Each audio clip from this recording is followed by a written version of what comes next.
Alright guys, I believe this is day 5 on the Annapurna circuit, so Chame and headed to Upper Pisang. We started off our trek in Chame.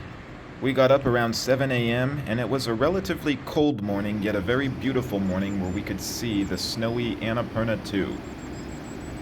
Chame was also a really beautiful, magnificent town. I really liked Chame, and I think it was my favorite of all the towns on Annapurna circuit. Name? It's no secret that in the morning I was hungry and I needed to get something for breakfast, so I found a place serving samosas.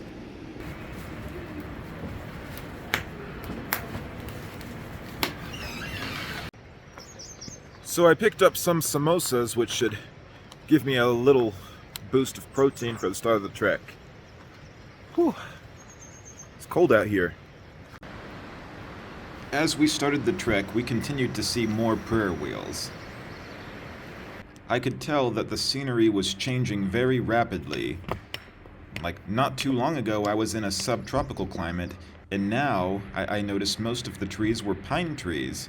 It almost looked similar to Colorado. And the weather was warming up quite fast. We got to see a lot more goats as we walked on. I could not believe just how many goats there were on the trail.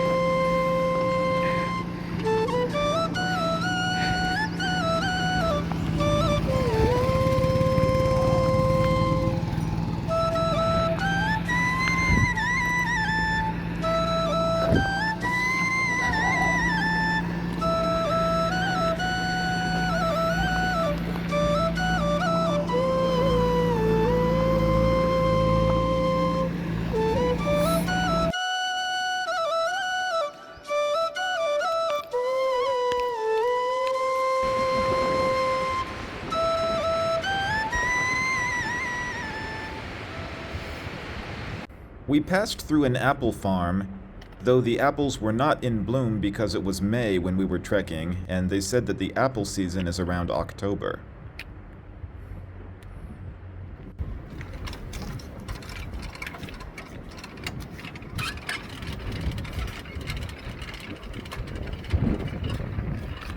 Soon, we reached the town of Bhratang. So we just reached Bhratang. It's on the way to Upper Pisang.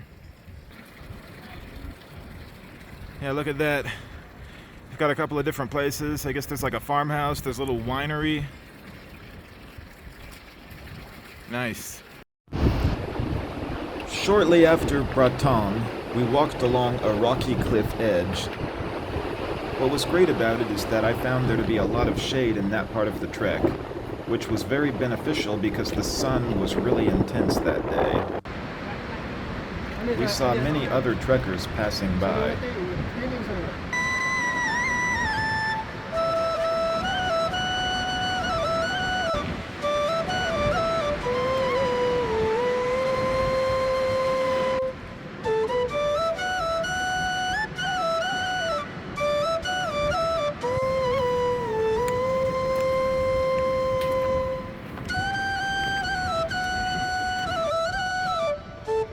You get a nice amount of shade in this part of the trek.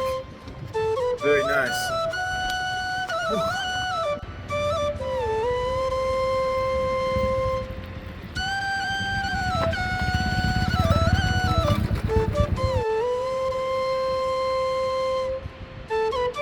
The trek was fun every step of the way, yet I had to apply some serious sunblock because the sun's UV index was really, really intense.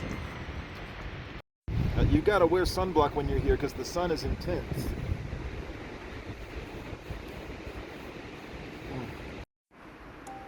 Total 7 kilometers.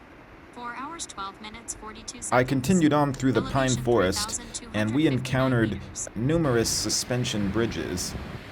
Every time we crossed one, it was a little bit nerve-wracking, but did it no problem.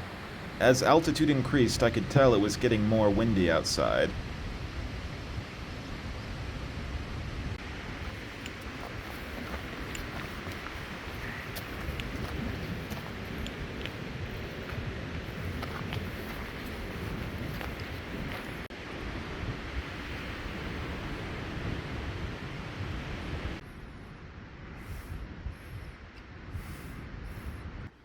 So I have now reached 3,000 meters. I'm slowing down a little bit, but I could still breathe just fine.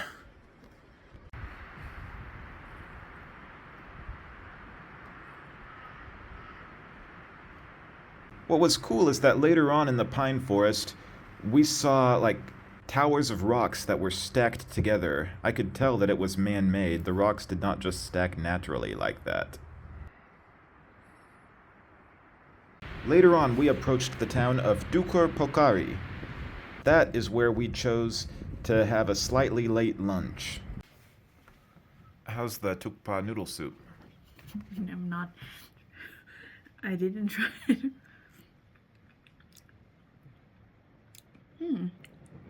Similar to gangจืด, like plain soup, for like the Thai food. Okay. Alright guys, I'm gonna try this chicken curry. If you guys are wondering, like, I am now at over 3,000 meters, so I don't know, it takes your body a little time to adjust.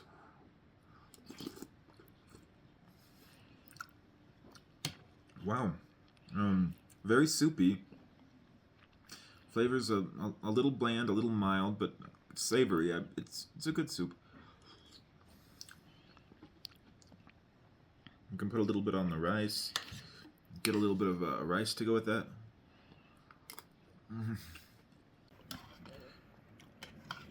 Look guys, another apple pie. Back on the road again.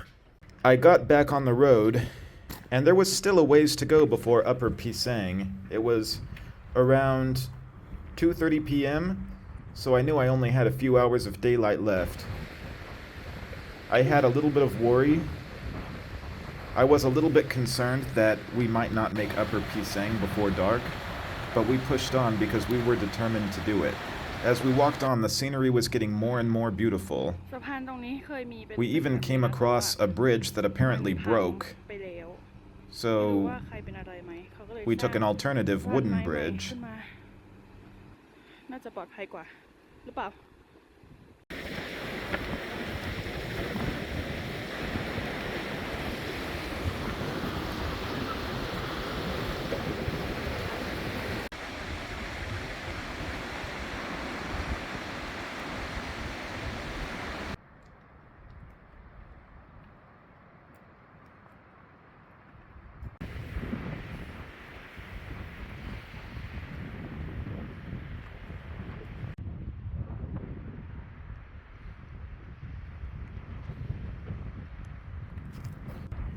We were gaining altitude and it was getting more and more difficult to breathe.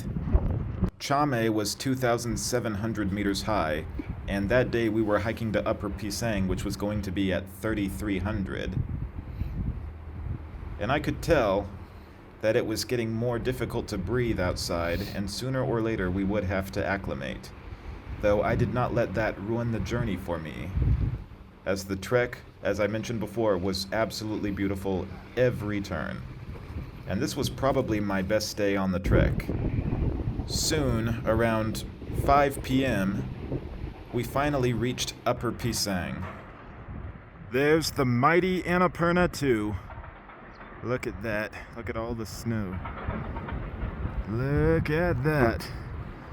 Whew.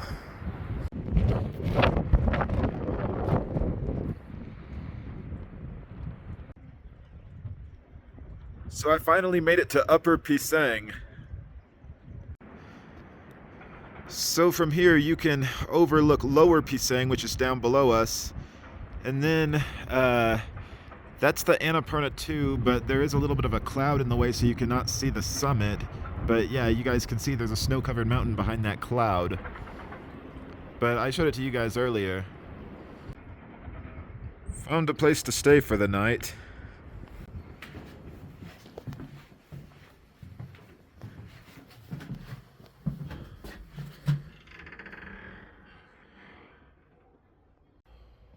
Whew. Made it to the accommodation in Upper Pisang. This place is real cozy.